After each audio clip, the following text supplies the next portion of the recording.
Hello, everyone. Welcome to the third episode of the second season of the Fundraising Conversations delivered to you by the European Activism Incubator.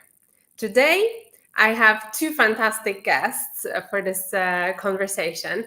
First one is Adriana Crãciun from the Oak Foundation, and then Debora Guidetti from the Ariadne Network. Hello, welcome, and so great to have you here.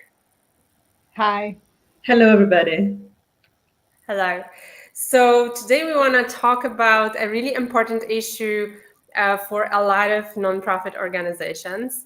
And this is really fantastic because right now, as we are starting, we have 47 people watching us. So thank you for being here, and do not hesitate to ask your questions to our guests via chat. We will take them throughout the interview. 51, just now, 52, 53. Fantastic. Okay, so we want to talk about the flexible funding for nonprofits. We want to talk about how philanthropic organizations are reflecting on how nonprofit organizations are funded, and also how nonprofit organizations can discuss these issues with the funders. But before we jump in, I think it's very important to understand from which point of view our guests are speaking, and so I will invite them to introduce each of their respective organizations. So let's start with Adriana, the Oak Foundation. Please tell us about this organization for anyone who doesn't know. Thank you, Lina, and hello, everybody. Welcome to this chat. Oak Foundation is a private family foundation. We have the main office in Geneva, Switzerland, and as you can see here, we commit resources to address issues of global social and environmental concern, particularly those that have a major impact on the lives of the disadvantaged. Our grant making last year was around $480 million. We distribute those to nonprofit organizations in about 40 different countries, and through programs which are 11 of them, all in total. And you can see in the previous slides what these programs are. So we have an environment program, housing and homelessness, international human rights, learning differences, special interest, prevent child sexual abuse and issues affecting women, and 4 country-based programs in Denmark, India, Zimbabwe, and Brazil. And our offices are on 3 different continents, I believe, is Europe, North America, and we also have offices in India and Denmark and Zimbabwe. Okay, thank you so much. And now the Ariadne Network that is represented by Debora. Thank you, Lina. So the network is a network for social change and human rights funders based in Europe or active in Europe. So you see there we have a 147 member organization at the moment present across 22 countries. So this is beyond EU, but kind of Council of Europe. And basically, we're a peer learning network. We support our members with capacity building, opportunities for networking and exchange. And basically, we support them to live through their commitments, be more impactful, embody and live the values that they want to push forward in the work.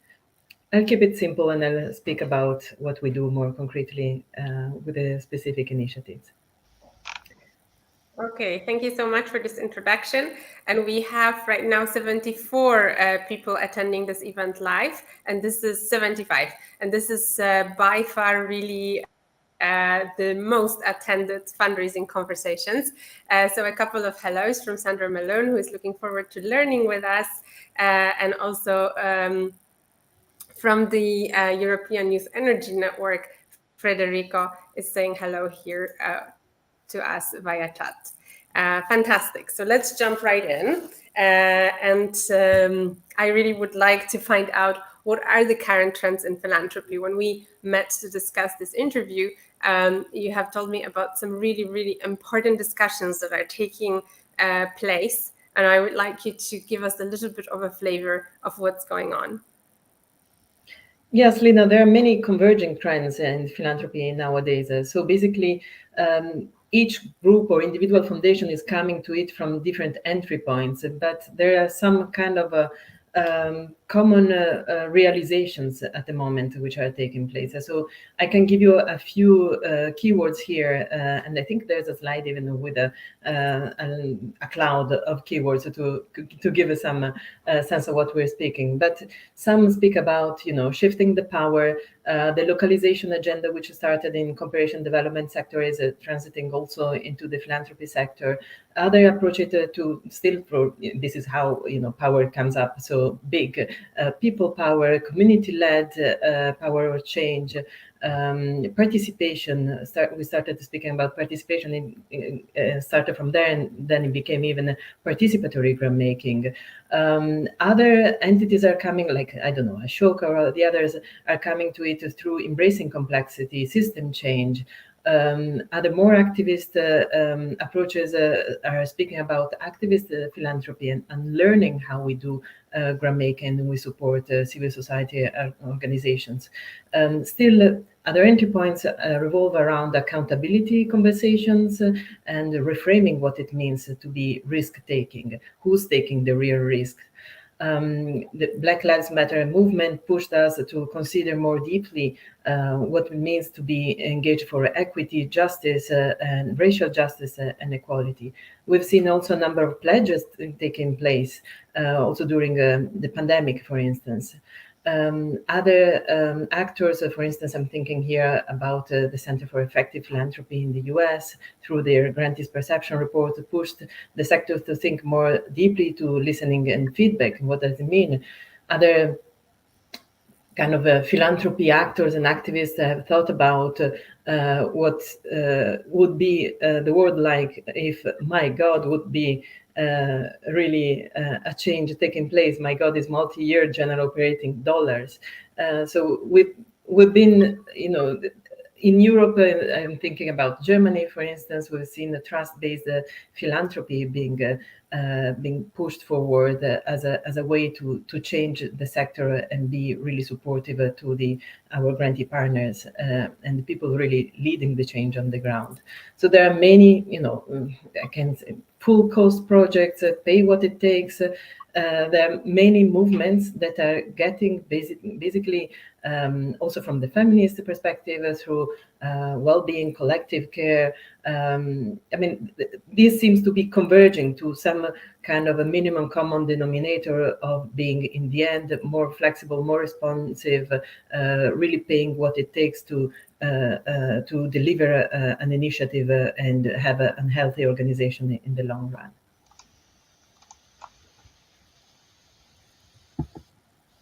That really sounds fantastic, and I will ask you a lot more about these initiatives in detail. But first, I would like to ask Adriana, how are these trends reflected in how the Oak Foundation is changing how you're working?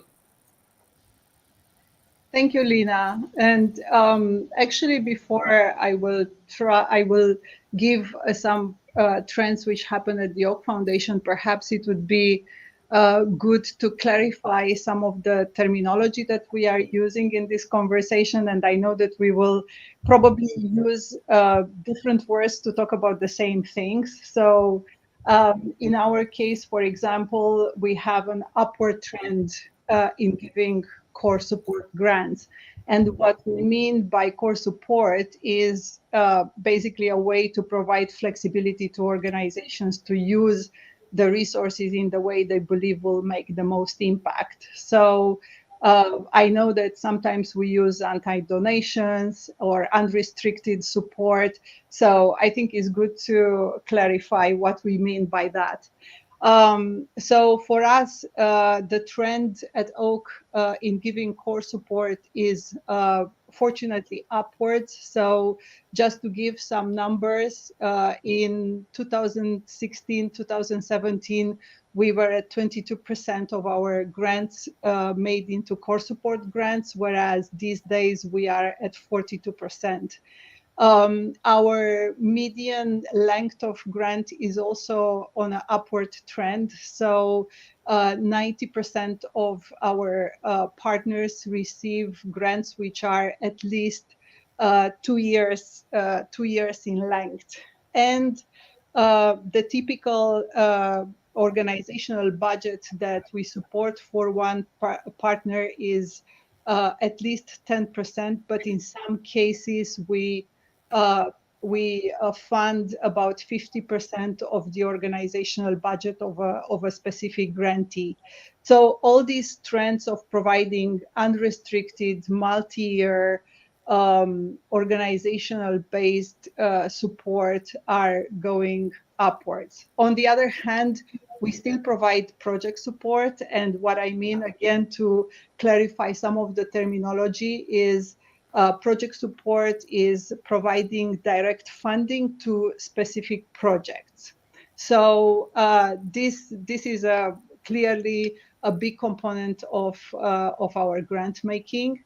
And we will talk a little bit later on in which cases we do consider that it's better to provide project support.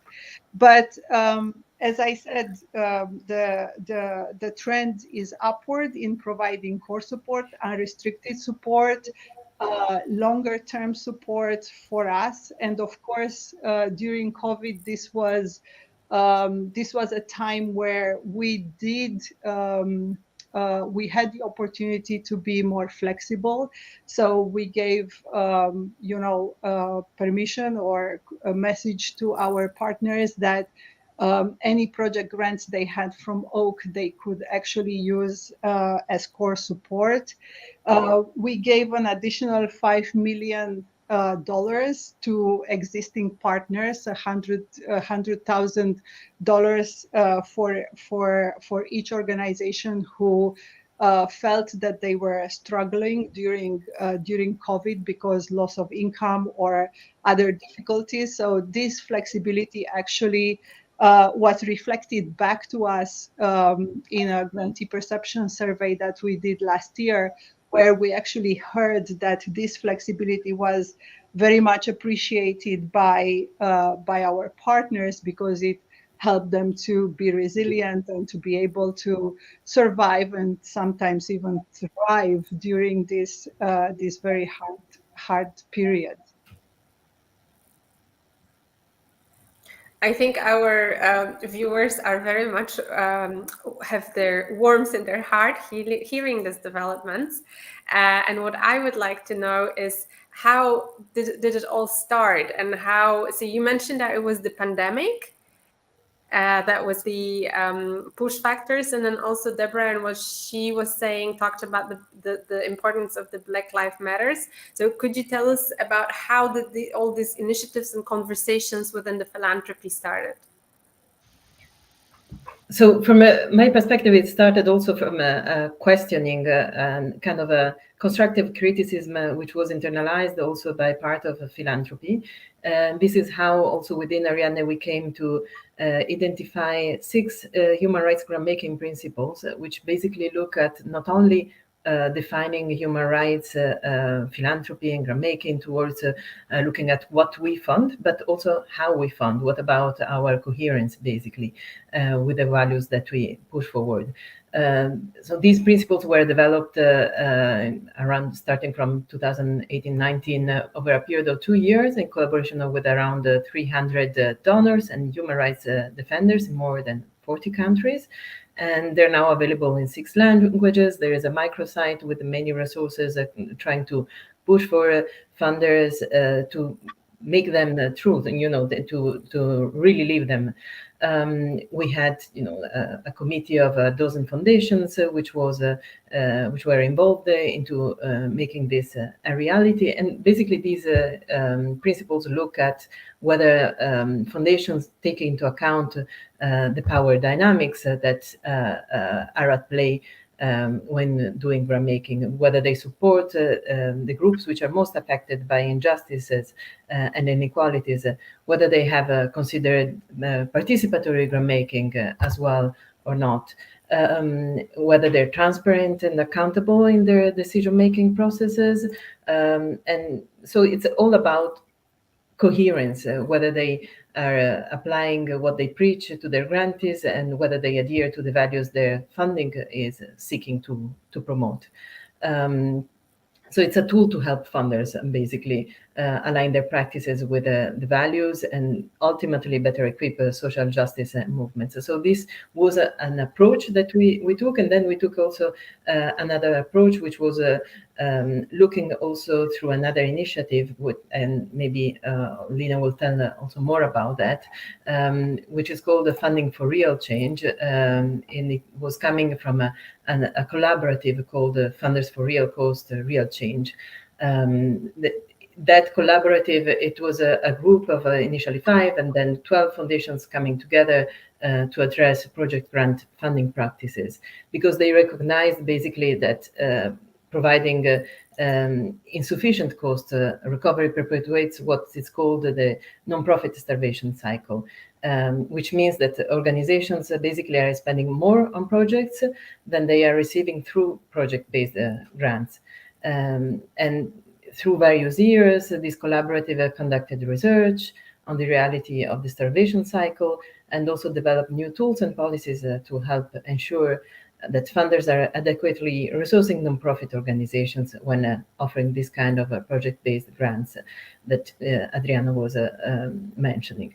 So now the project is coming to another phase, another moment, and we've seen that the two crises which were mentioned, the Black Lives Matter before and then the COVID pandemic, have accelerated the movement among grant makers to basically match the duration and the flexibility of their funding to the arc of demand that is needed for change, basically. We've seen, for instance, with data in the US, that there 60% or more foundations not only, so like what Adriana was saying, lose their restrictions, lighten the what was required for reporting for grants. And basically, they proved to themselves that project-based giving does not have to, put organizations in a straitjacket. It can be done more flexibly in a more equitable way. And now the idea is to normalize it, normalize this approach. Okay, so what I'm hearing from what you're saying is actually two things. First one is that some foundations open themselves up to feedback and do surveys among the organizations that they work with. And so it is very, very important for us nonprofits to participate in this and to be responsive to this, because it actually does matter, as you can hear. And it can actually reform the way the funders are providing their support. The second thing that I'm hearing is the importance of the networks, where there is sort of the peer-to-peer support and actually helping foundations to get better in what they are doing, or to, as you're saying, align how they are doing things with the values they want to represent. And also that you can commission something like research. So again, nonprofits, whenever you are approached by researchers, do open your doors, do commit the times to it, because it has this really fantastic and important impact. Okay, so now I'm going to go back to Adriana, and I'm going to ask you about the motivation, because I understand that Oak Foundation is part of the Funding for Real Change, so part of the 12 foundations who have started the Funding for Real Change initiative. And so could you tell us about how you have decided to take part in this? How the organization has decided, what was the motivation, what were the push factors, and how it actually has reformed the way that you're working. So just picking up on what you were recommending, Lina, before, that yes, please do participate in this kind of surveys, because we are very excited to hear from our partners, and we take it very seriously, and we try to act on the recommendations that we hear from the partners we are funding. So thank you for making that point, Lina. Our participation in the Funders for Real Cost was actually not from the very beginning. This was, as you probably know, it was a small core number of funders, about 5 foundations who were set up after the bridge span study around the starvation cycle, which Debora already mentioned, and this was around 2016, 2018. And these foundations came together really to discuss around how to address, indirect cost. Actually, it was called Addressing Indirect Cost Funders Community of Practice. And the purpose was to stimulate an honest and constructive conversation between funders and grantees around doing what is right and doing no harm, and basically paying the fair share, especially when it comes to project cost, and to promote an effective allocation of resources and acting with fairness. So this initial group in 2019 decided to invite more foundations. That's when Oak basically decided to get involved right before the lockdown, COVID-19. So it expanded that membership to 12 foundations. And we, from the very beginning, although we recognize that we all do and discuss about these things differently, and the practices in each foundation is different, internally, we were really unified by this shared concern in the area of addressing indirect cost. And what brought us and motivated us to participate was exactly this commitment to learn.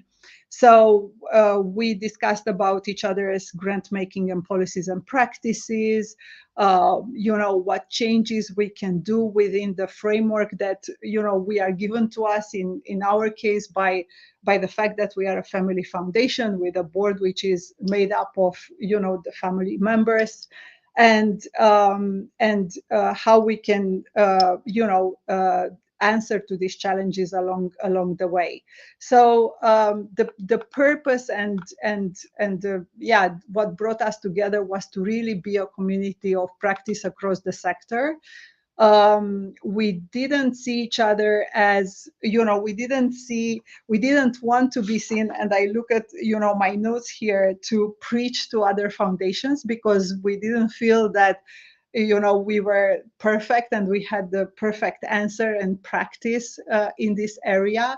But we really wanted to provide this informal and open value for members to share and encourage, an honest dialogue about the realities and opportunities. And obviously, we wanted to advance awareness and knowledge. And this is where, when this collaborative was basically given to Ariadne Edge, we felt that this is the best platform and the best partners to be able to advocate for changing practice into the sector. And I think for us as Oak Foundation, so our participation and our motivation to participate in this collaborative was that we genuinely want to be, supportive donors to our partners. And because we are on this upward trend to provide more flexible multi-year support, that's why we felt that it's a good time to join the collaborative and learn, and also affect some changes within our own foundation practices.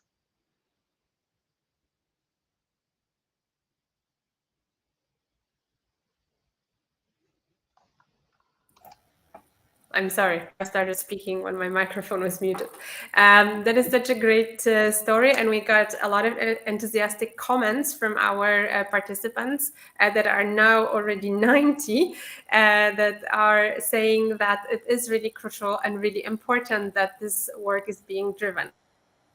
But I have a very interesting question here from Rachel, who is asking, one second, voila. For the funders themselves, what are the biggest challenges in making this shift?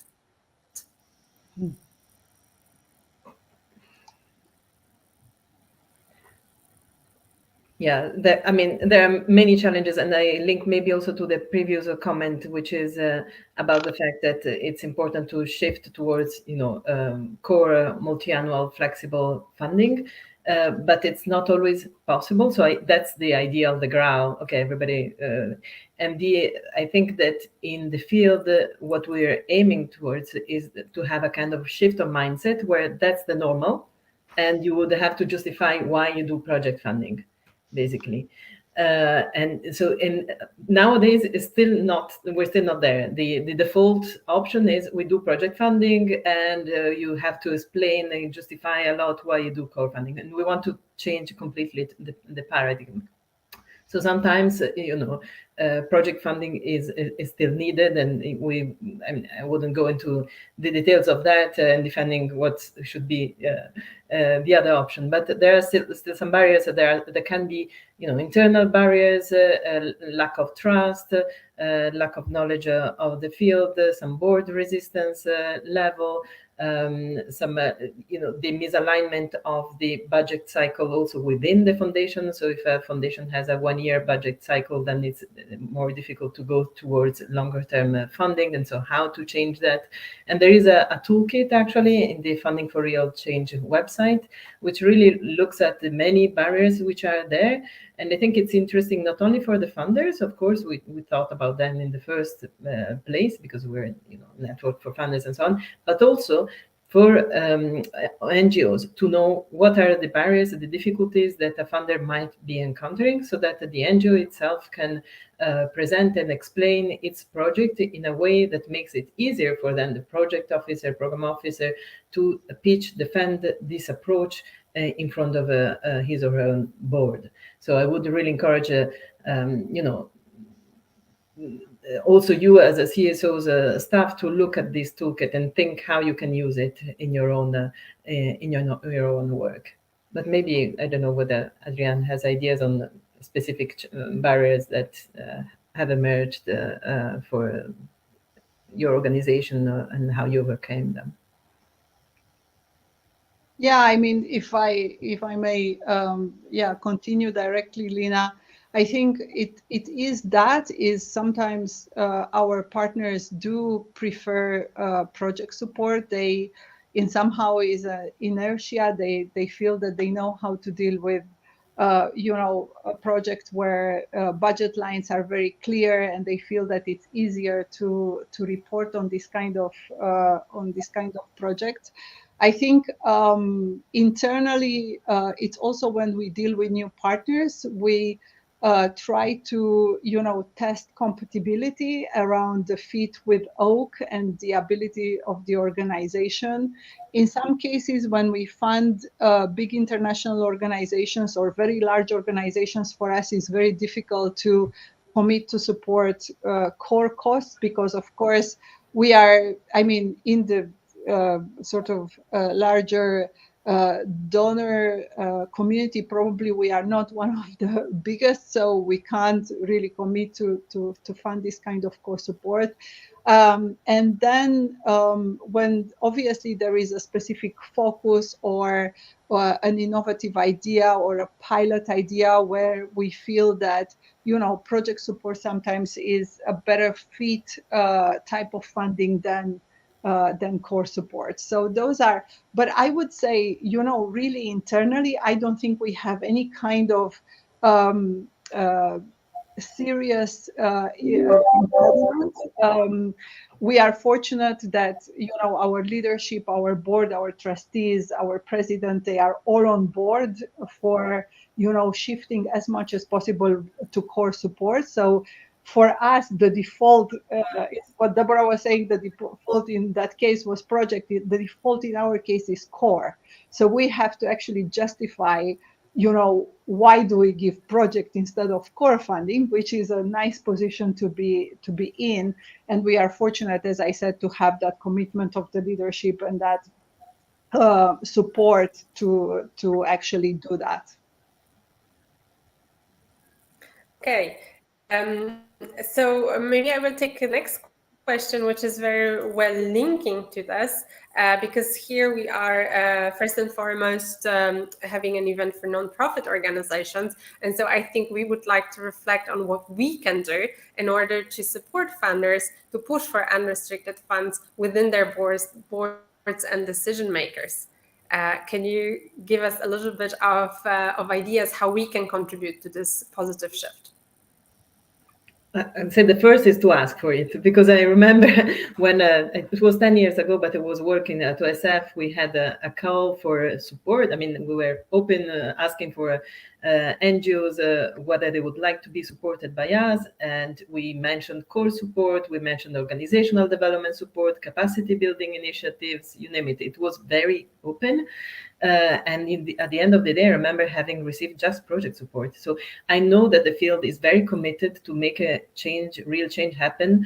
And so that's also a bias from the field to really devote money to make things happen on the ground. And so there's a kind of self-sacrificing ethos around the nonprofit field, which is working against, in the end, the long-term effectiveness of an organization and of an initiative. But and also there's some kind of path dependency, that Ariadne was speaking about. We're used to this approach and so on. So I'd say first, thinking that it's possible, do ask for it, feel empowered to ask for it, also by the fact that these changes within the philanthropic field are happening, so you should feel more legitimized to ask for it.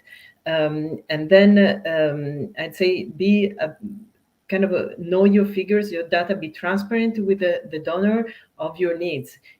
Be clear what are the needs in terms of reserves for an organization, your legal requirements in terms of reserves, and if the need that you have in terms of retaining staff, which you've trained and had within the organization for the long run, the needs that the full needs of a project, because even though you would ask for maybe project support because you still have a donor which is not open to these approaches, you really need to account for all the costs of a project. So surely staff costs, communication costs, but also project development to bring within all the preparatory phases of a project that normally fall within the core funding of an organization.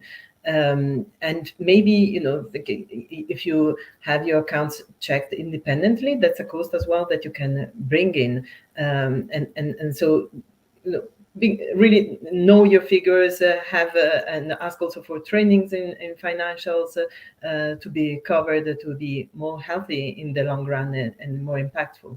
So speak to your funder about impact and what the change that you want to see in the long run, and what is needed to have that change in the long run. Okay, great. Anything else, Adriana, to add to this? I would just strengthen what Debora said. First of all, do ask for this type of support. I think it's worth opening the conversation. And I think for us as a donor, the most compelling message is, lead the conversation not necessarily with a project objective, but what is your strategy? What would you like to achieve? What is your impact? Really strengthening what Debora said already. And in terms of financial literacy, also convincing us that you know what you are talking about. So oftentimes when we see strategies, we see them focused on programs. We don't see a lot of development as to what are institutional, your organizational objectives, and what does it take to actually achieve those, to build that infrastructure and that organization which is able to support the project or the programmatic implementation of your strategy. So, and I think having those properly budgeted and being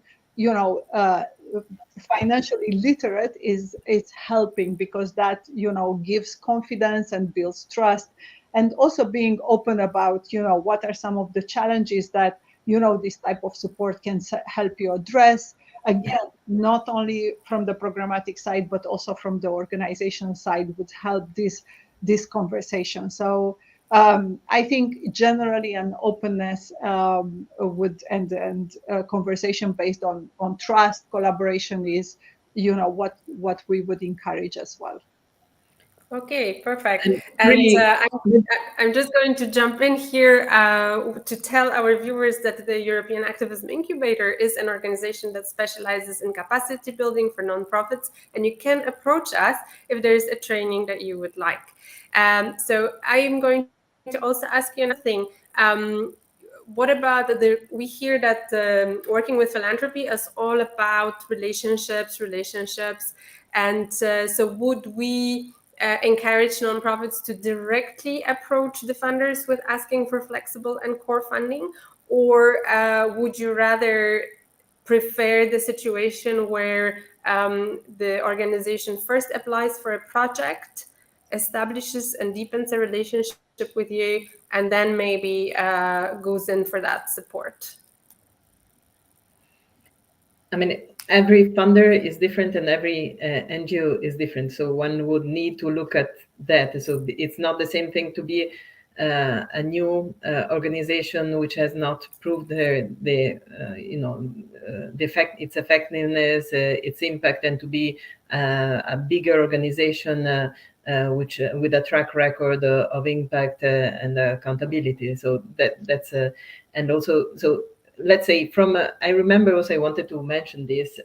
If you go to the website, there are some videos which are very interesting, and there's one video where an organization is also, and this in this case it was a strong organization, well established in a specific country, which was basically saying, okay, you're 12 funders funding us, and we're losing time every year with 12 reporting processes which are not aligned.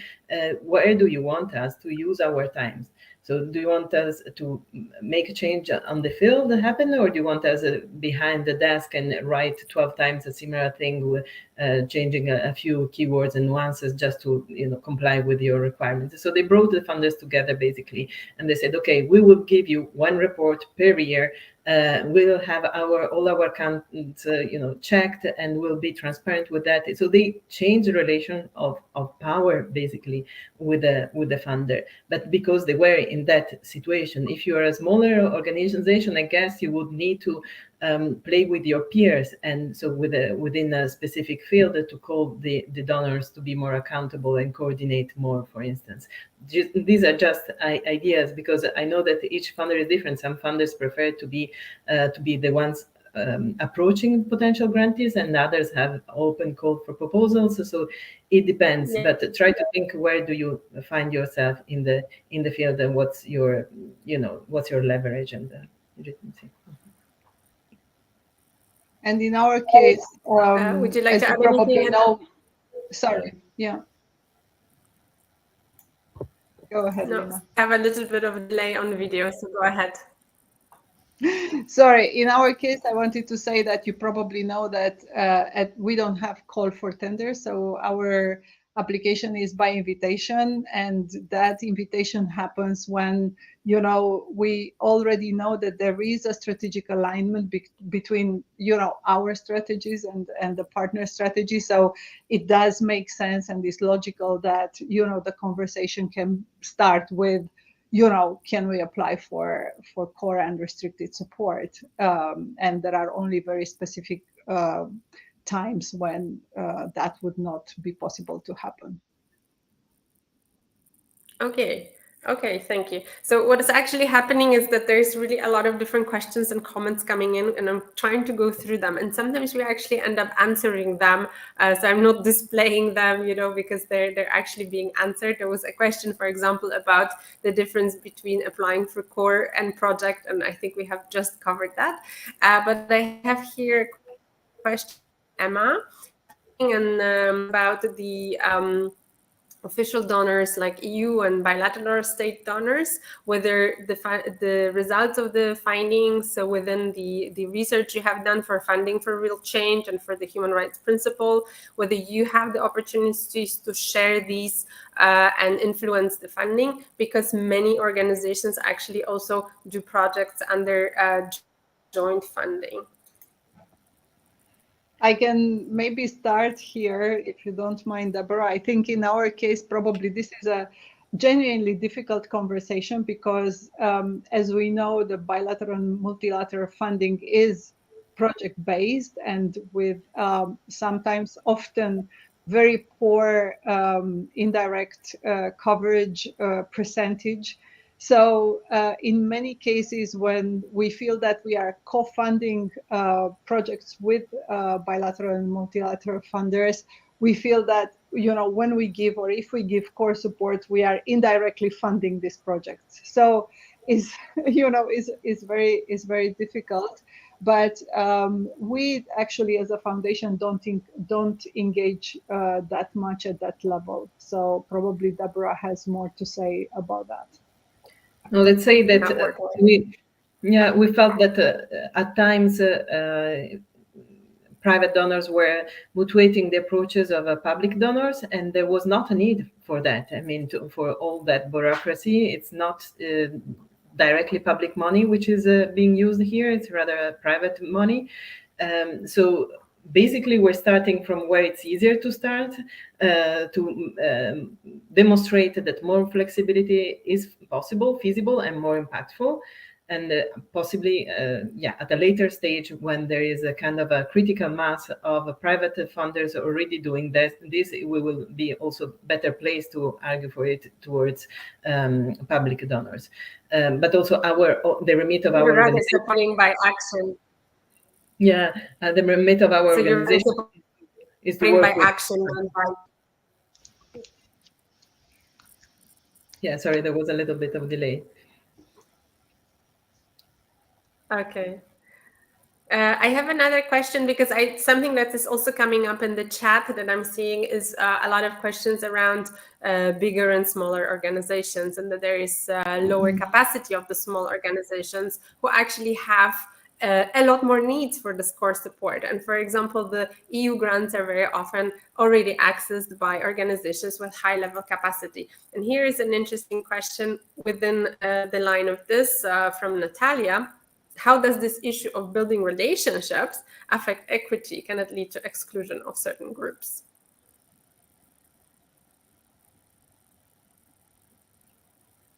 So, okay, there are two questions here. One about, how do you fund the grassroots groups and how you fund, and indeed, for that, I think that being flexible is even more important and in being, closer to what they fund. And for this, many bigger funders are also funding regranters, which are, I'm thinking about feminist funds, for instance, which are closer or black-led regranters to fund in the anti-racism sphere, for instance, which can, absorb that technicality, complexity, and so on, and at the end of the line be more flexible with grassroots groups. So that's a way to do it, but the bigger funder at the beginning of that line need to be careful that the grantor is not replicating the same rigidities, but it's rather absorbing them and making the end result more flexible for the grassroots organization or the grantee, because otherwise it's absorbing overheads and replicating the problem, which I know that sometimes it does happen. So with the grantors, most of the times they do their work in that way, but it's not automatic. The other question, it was more about, it's a different one from Natalia. Yeah, I mean, it's a question. It depends on how funders want to work. It's the trade-off in between open calls and approaching organizations. So it's where you want to put your resources, basically. if you are approaching the organization, and I'll leave this to Adriana, because their way of working, you would invest more in having staff very knowledgeable on the field, being more in contact with the field, and you have a higher investment there, and you don't have a higher investment on what the others would do, which is on these communication around specific calls for proposals, which are more open and so on. But there are ways to, through referrals, to supporting participatory grant making as well. So supporting entities that do participatory grant making. There are ways to compensate for a loss of equity when you go through relationships and referrals, for instance. Okay, perfect. So I'm going to show another question along the same lines, and maybe ask Adriana to also maybe complement.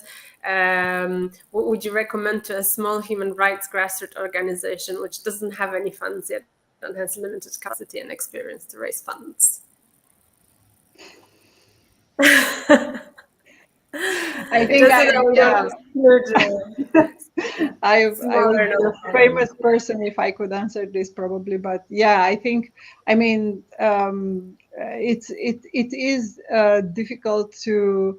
It's very much linked to what Natalia was asking earlier. It's difficult to come and build relationship with, a bigger donor, and it's true that in some cases we don't have the capacity of reaching the small grassroots organizations, and we do use intermediaries. And in our case, I'm happy to say that most of the intermediary regranters we are using are providing unrestricted funds, because we do know our own limitation because of the way our foundation is set up and the structure we have and the number of staff. Even though staff comes from the field and know exactly what is going on and what are the needs, it's practically impossible for us to reach the very small grassroots organizations. So I don't think I have really a good answer for Christian, but I think probably a very compelling message, and a bit of luck to be honest, the right connections to raise money. Indeed, some regranters on this can be very effective. So starting from those can be helpful. Yeah, and learning and training as much as possible. There are so many free resources available online, including these fundraising conversations. So thank you so much for the two of you for your time, also to build the capacity of nonprofits in such an open way. There's so many questions. I'm very sorry to everyone who's listening, because it is not possible for me to take it all, but I'm really doing my best. I would like to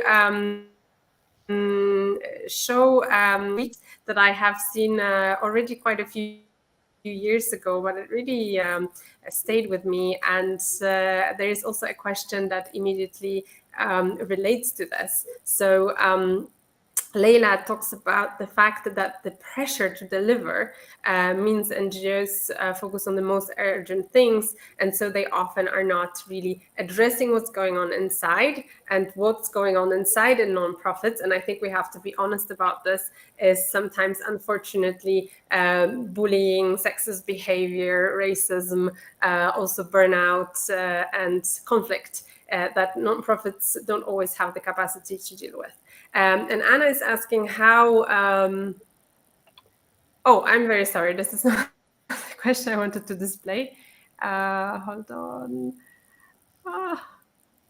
Here, voila. We'll take that question. We have already taken that question, this one.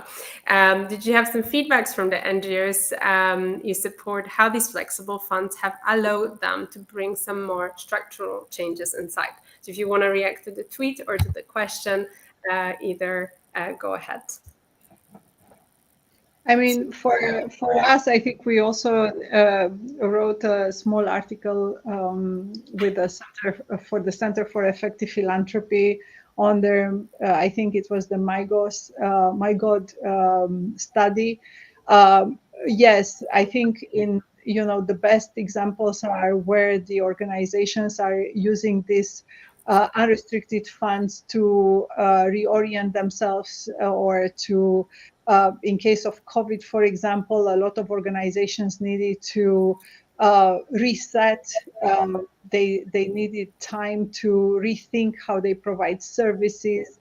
They needed time and flexibility to become, basically remote organizations. Leadership needed to,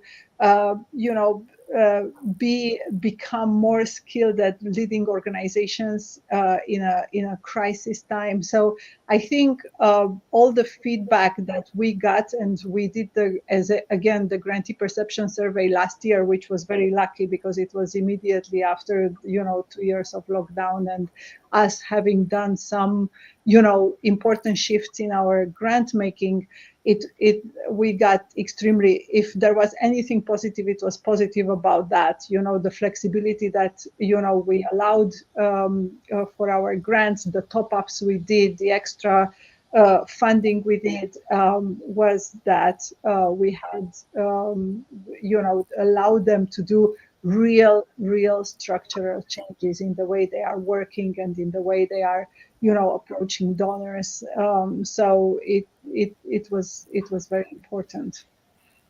And indeed, there are a couple of quotes, I think, in the studies that are showcased in the Funding for Real Change website. There's one, for instance, from Fondo Semilla, speaking about how receiving flexible funding can enable an NGO to be more flexible in the response to the changes in the ground. I mean, without flexibility, what would have happened in COVID time, for instance? And then also the fact that it's multi-year enables really an NGO to be strategic and plan ahead, because you cannot support an NGO with a 1 year project funding and ask them to be long-term thinking, strategic, impactful. I mean, it's just an oxymoric approach. So those are a few elements. The kind of changes needed now requires long-term thinking, and we need to enable that. And I wanted also to react to a comment that I saw in the thread about the overhead rate. Yes, we're also, for those who are not ready, willing, or cannot shift, for those donors to long-term core support, we're providing evidence, and this is also what these 12 foundations are doing, that providing higher rate overhead is possible and effective. So if I remember, 10, 15 years ago, people were trying to justify an overhead of 5, 7, 10%. Now we have funders are saying, okay, we give a minimum 20 or even 30%. I mean, I'm not saying that this is yet normal here in Europe, but big international donors are moving towards that, and there have been some big announcements. Don't remember now, where do you stand on that? But I think it's a trend developing, and it's rather, if before it was you're not effective if you're not showing a very low overhead. Now you're not competent if you're not explaining how you need this 20% more or less overhead to deliver in a proper, sustainable way the work that you're doing. Okay, I also have a couple of housekeeping questions coming. I'm going to take this because we are slowing to the end of this interview. There are questions around the slides, around the replays of the interview, and also about the articles that you have mentioned. So just for everyone to know, we are going to have on our website, on the website of the European Activism Incubator, an article which is going to summarize everything that has been said, giving the links and the presentations to download and so on. These interviews, the fundraising conversations, are also available openly on our YouTube channel forever, or at least as long as YouTube exists. And if you want to be alerted to when this summary article comes out, and also receive a link to it, you can subscribe to our newsletter. So go to our website, and the subscription box is in the footer. The other set of questions that I have really seen and that I haven't taken are around the specificities of grant applications, of finding the funders, how do we identify the funders, and so on. This is part of what we like to explain through a fundraising cycle, explaining basically all the steps that nonprofits have to take in order to identify the right funders, to cultivate relationships with them before they solicit, before they approach for funds, and also how to deepen these relationships after receiving the funding. And we can consider organizing a webinar on this as well in the future. So one more time, do make sure that you subscribe to our newsletter. We will be letting you know about this. Just to wrap up, unfortunately, and I am very sorry, and take more questions from our viewers. I would like to just display this comment from Christian, and I think this is resonating with all of us, is for your time. Thank you so much for your time. I know that both of you are busy, Adriana and Debora, that you're doing really a lot of important work, and you have come to the preparation meetings with me. We have prepared the slides together, and then you have been here answering all these questions. Thank you so much on behalf of all the nonprofits who have participated today. Do you have any other final thoughts that you would like to share? Debora, you first. I think you can have a look at that website, Funding for Real Change, have a look at the toolkit and see if there are arguments, pitching point that you can use when presenting your approach and asking for core funding or for a higher overhead for your project. And if you need also some value framing, which could resonate with your foundations, have a look also at the Human Rights Grantmaking Principles to set those requests also within a more of a principled discussion. And I think from my side, on behalf of Oak, I can easily commit that, that to say that our aspiration is to practice, good grant making and support our partners to become, more sustainable through predictable long-term funding, and also assure better cost coverage of administrative costs. So we really do want to, contribute to stronger organizations. And thank you for this invitation. Thank you so much. And we will see all of you next year for Fundraising Conversations Season 3. Bye-bye. Thank you, Lina. Thank you, everybody. Thank you. Bye.